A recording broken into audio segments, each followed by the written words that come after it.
Hello, hi everyone. My name is Rachna.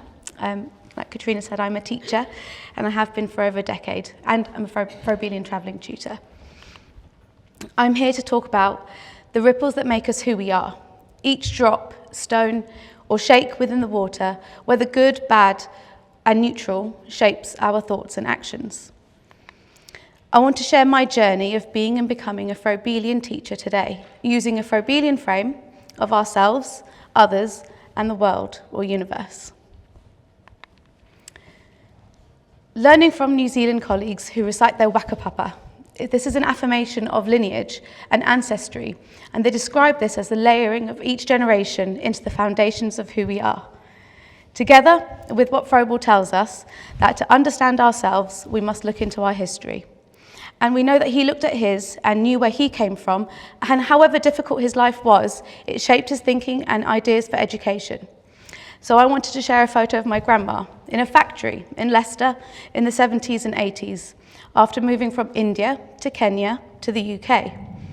And she actually confided in me that she actually hated sewing and was forced to learn this as a teenager, as was the norm, but ended up having to sew for her family, including me, and took it up as a job to contribute to the household when my granddad and father all moved to the UK. So here I learn where my resilience and independence may stem from. My grandma was lonely when she was here and made friends with someone on the bus who she saw regularly. This lady, Jyoti Auntie, became a prominent figure in our lives, with friendship starting on the bus and intertwining into family. The photo on the left, taken in the 80s, and the photo on the right, taken in 2025. It's a testament to the connections and communities that are created, particularly in times of isolation. This friendship formed into a community of ladies who gathered to learn skills like flower arranging, explored all the beaches and museums of the UK, and celebrated festivals together by sharing recipes and food. This helps me to understand how relationships, particularly in minoritized communities, draws you into forming your found family and community. Froebel knew the importance of relationships, and this is highlighted again by the Froebelian principles by the Trust. The relationships I have in my life will alter how I think about myself and ripple out further to those who I interact with. Barbara, my next door neighbour and childminder, who cared for me since I was 9 months old, was my first introduction into a world different from home. She was slightly unorthodox. Her husband chain-smoked cigarettes all day, and I was fed ham sandwiches, even though I was vegetarian. But she was, and still is, an important person in my life. But her actions made it clear the delineation between my life and hers, almost like the law of opposites. To be able to see these contrasts began the introspection of who am I? Saeed, my friend, then boyfriend, now husband, showed me that people are continually shifting. My relationship began in secret because I, a Hindu woman, was always told that being with a Muslim was forbidden.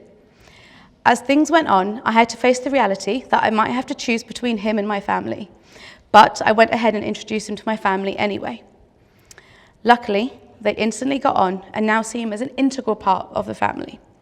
But what stayed with me is that people's views can change, and the outdated, and let's face it, Islamophobic and racist views that my family had were addressed and countered. And I have to highlight that I am very lucky in this situation because not all stories can go like this. So we've looked at my own history, like New Zealand colleagues, and Froebel. So let's move on to working with children and families. Working in schools and with children and families continually alters our state of being and becoming.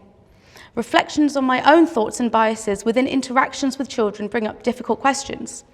An example was when another child told Talene the hair on her arms was disgusting, and she looked up at me as if to ask, "Is this true?" And in that moment, I of course comforted her and affirmed her beauty, but inside I knew that removing hair, tweezing, waxing, lasering, threading had been all part of my identity as a hairy Indian girl.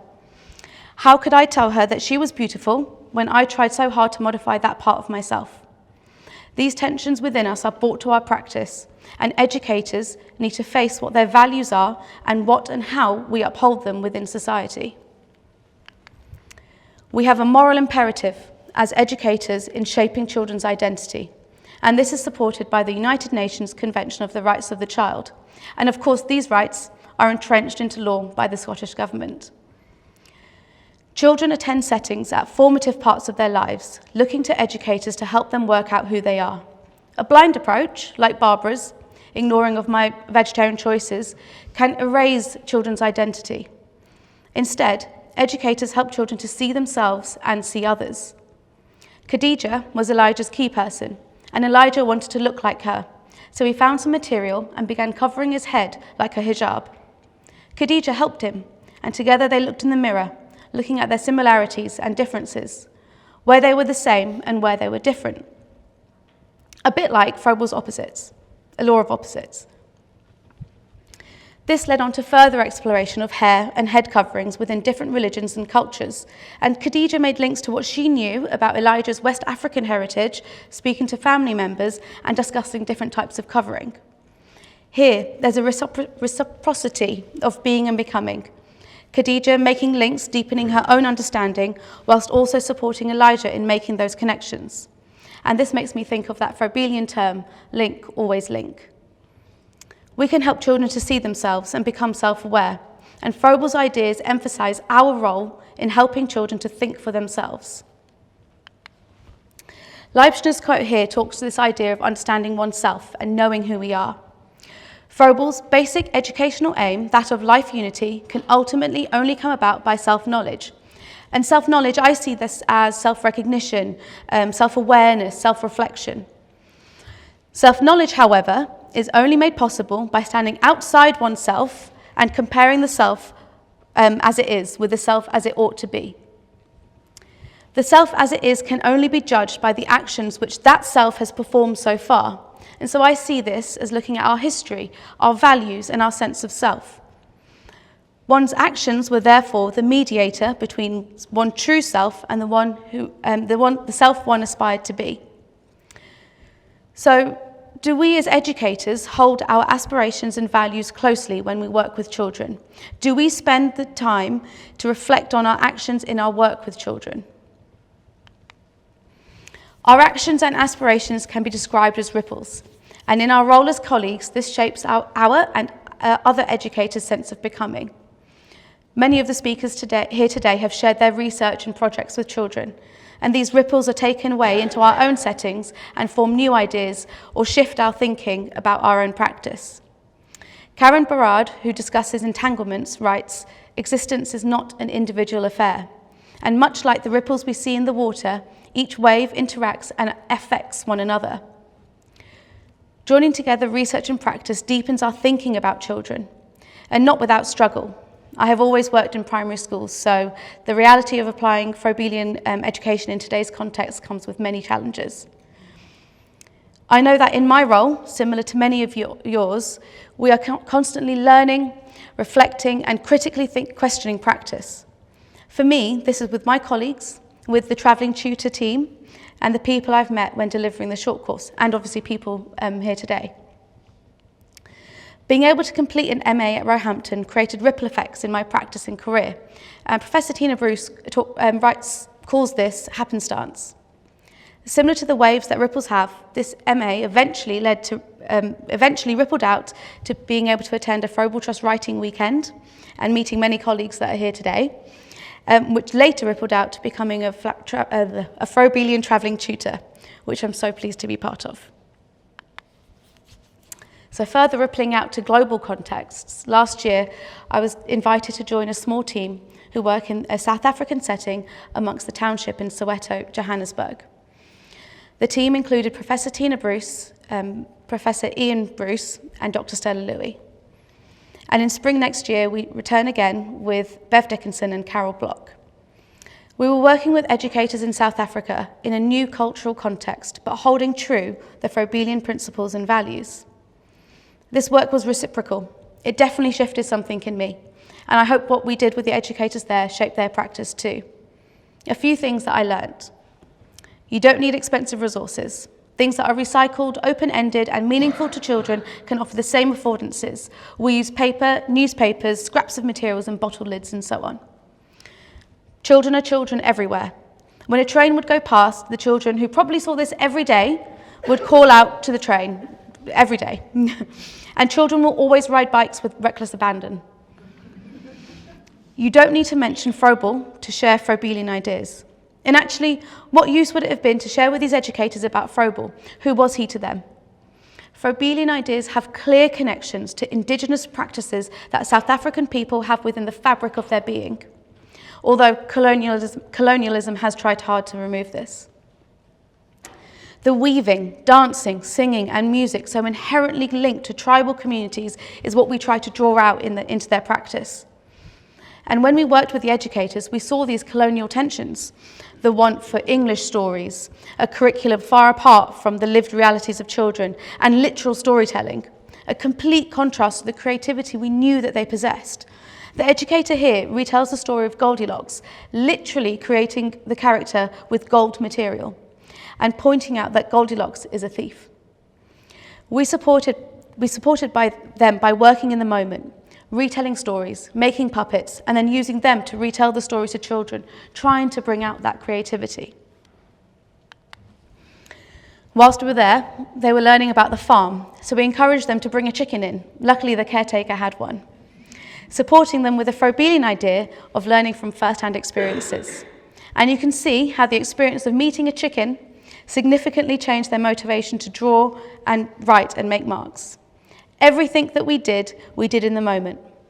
All the planning that had gone on months before didn't matter. We tried to meet them where they were at. And if that meant English stories and farm contexts, then so be it. We started off our week by observing the different rooms, and this told us so much about children and their lives. And when we observe children's play, like really observe, we can see children's life experiences. We notice the cultural differences, such as in South Africa, mothers use material to tie their baby to their back and walk around, so there's no pushchair in sight. We know that children help out in the home, as we see them drying cutlery and laying it out ready to use. For the younger children, we see imitative play, with children feeding babies and preparing food for others. Focusing on what we can see, what we observe, our analysis from these observations builds together a picture of children's experiences and culture, further being able to see their sense of being. Towards the end of our time together, the educators shared how our work had made them want to collaborate more with their colleagues. And sometimes when you work with other educators trying to change or shift practice, we can be guilty of rushing or wishing for some huge transformation. But actually, this shift was huge, and it's the start of something. And at the end of our time together, we needed to tidy up. And so we asked the educators to help pack away all the blocks we had used. They didn't. Their subversion was instead through song, a marked demonstration of the creativity, joy, and power they possess. So whilst Dr. Stella Louis and I were tidying, they spontaneously sang, their voices reverberating around the room, deep and strong, in a language that I didn't need to understand.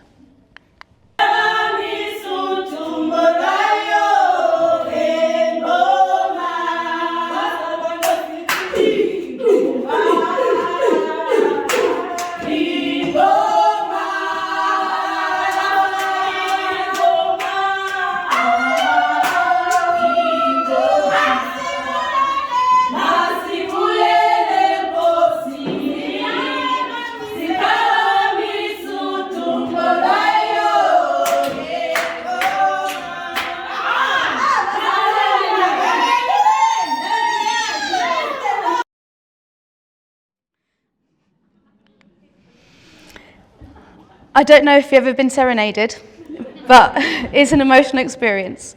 We took this as a very special thank you, and I'm so excited to return next year to see how things have changed and how else we might support the educators. Staying with South Africa, I was privileged to meet the children who learnt the gumboot dance, or welly boots. This dance, created by the miners during apartheid, who were not allowed to speak whilst mining for gold, attached bells to their Wellington boots and choreographed stepping movements to create a dance. The dance itself tells us the story of determination and fight for freedom. And the children learn the dance in the Kliptown Youth Programme Centre, which is opposite the setting we were working in. The centre offers a feeding programme to the local community, as well as arts, tutoring and online access. And I was lucky enough to speak to the children and the teenagers who were getting ready to perform, talking about the different places that they've performed in. And in the dance, you can see the drive, the energy and the build-up. Its power told not through words, but movements, and an innate and human way of storytelling.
Froebel knew the importance of symbols and symbolic representation in understanding who we are and expressing our inner life to the outer. The gumboot dance is one of many ways that we see symbols express the inner life and history of South Africans. And actually, when sharing this video at a conference, the New Zealand and Pacific Island colleagues who were in attendance found resonance with their own Maori traditions, another connection to the indigenous ways of being that weave into our cultural contexts. In the gumboot dance, we can see the Froebelian forms of life, beauty, and knowledge. We can see that in Froebel's own writing, with the dance of the gifts pictured here. We notice movement, cyclical patterns. And so we can propose that Froebel himself was influenced by his time, with the waltz movements pictured on the right, which has 18th century German origins. So often in dance and movement, we see the visualization of music, emotion, and story. A dance company, who I'm a trustee for, create participatory and responsive dance productions for children and their families, in particular, disabled or neurodiverse children. Here, I've seen how dancers use movement to communicate with children, to co-create and express their responses to music. Dance, like the gumboot dance, is a form of storytelling. It's knowledge held in bodies and told through movement, rhythm, pattern, and ritual. Here you can see my mum and aunt telling religious stories and historical events through Indian classical Kathak dance, which uses gestures and eye movements to recreate emotion and positions to symbolize parts of nature. For educators who work with children, do we center dance and movement within our routines and daily practice? Do we make the links to dance, history, storytelling, and culture? And do we see how these integral parts of human nature form our sense of being and becoming?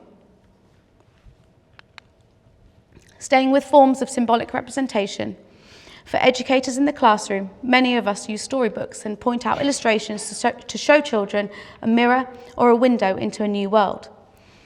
And despite a continuous battle to have representative stories and authentic authors writing from lived experience, these stories are powerful in shifting our sense of being and becoming. Many times, children will look through the illustrations and point out, "That's me," finding affinity with what they are seeing and hearing. These stories can reflect deeply what our experiences have been. For me, the story Past the Gym Jam had me hooked. Apart from its repetitive and rhythmic text, the illustration of Dot carrying the pot, that's me. And the party food and detailed illustrations remind me of the busyness of Barbara's house. Connecting with children's home lives is part of what we do, and trying to understand what parents and families bring to the setting takes time whilst building those relationships. When Lila joined my setting, she would come in wearing layers and layers, even on warm or humid days. We used to take off the layers when she came in and sometimes chuckle at how her mum was overdoing it with all these clothes. Then I realised that when I went to Barbara's house, she would do the same thing to me, because my mum, having come from Kenya only a year before I was born, was not used to cold England. Lila's mum, like mine, was trying to protect and warm her child. Our family experiences continuously impact on who we are. So when we get to know children, we are getting to know their family history as well. And this shapes how we work with children and how we come to understand and develop these relationships. Being and becoming who we are depends wholly on the relational aspects of our lives. So we go on this journey of understanding ourselves through others, and understanding others and the wider world and beyond. In my life, these relationships with children, families, and other educators continue to make me think deeply about who I am. So for every interaction that we have, consider the ripple effects that have led us to that moment and where they might lead to next. Thank you.